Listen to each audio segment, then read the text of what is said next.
Now, as you can pick up, man, the word greeting was mentioned a lot in this passage.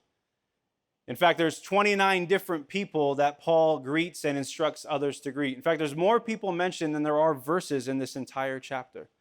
And of the 29 people mentioned, listen now, 9 of them are women. That's a great word for us today. Because this needs to be said, especially in the current climate we live in. One of the big stains on the American church is the way that we have historically treated women in the church. Whether it came to their position, their role, the way we listen to them, support them, are led by them.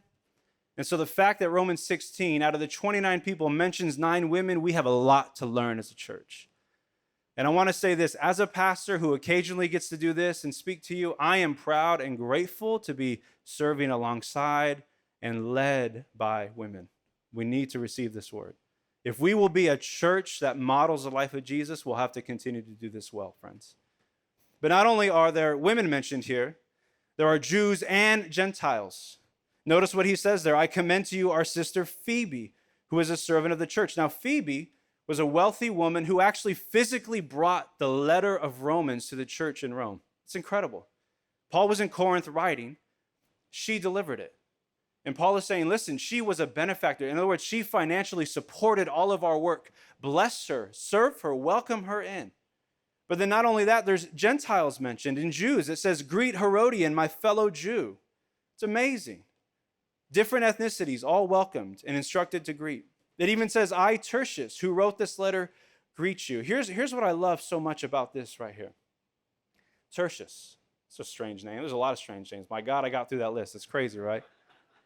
But Tertius, the word actually means third. Third. Who would name a kid third? It's most often the case that Tertius was born into a slave family. And they didn't even have the dignity of getting a human name. They got a number that identified their order of birth, because they were essentially going to be given over to a life of just utility. You're useful. You're a human that's useful. You're a slave. And it's amazing that Tertius was probably trained to be a scribe. So he's actually penning Paul's letter. Can you imagine the pressure? Paul, under the inspiration of the Spirit, like Tertius, got to get this right. But he has been writing this entire letter as Paul is speaking. And at one point, a man like Tertius, who has spent his whole life saying other people's words, Paul finally gives him a chance and says, Tertius, use your own words. Say something, brother. Greet the church. And then later it says, Erastus, later on in the passage, Erastus, the city treasurer, our brother Quartus, greet you. Now, you can go to Corinth. This is what's amazing. You can go to Corinth right now and see some ancient sites where the name Erastus, city treasurer, is still named on there, etched in. That's incredible. Now, you got to have some clout. You got to be well known to have your name on a wall still standing today in the city of Corinth. And what this is giving a picture of is not just random names who are greeted, but this is a picture of the church. Men and women, Jew and Gentile, slave-free, rich, poor, all of them are dignified.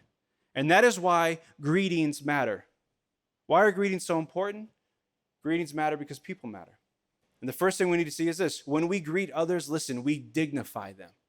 We dignify people when we take a moment to greet them and acknowledge them as a human being. We dignify them.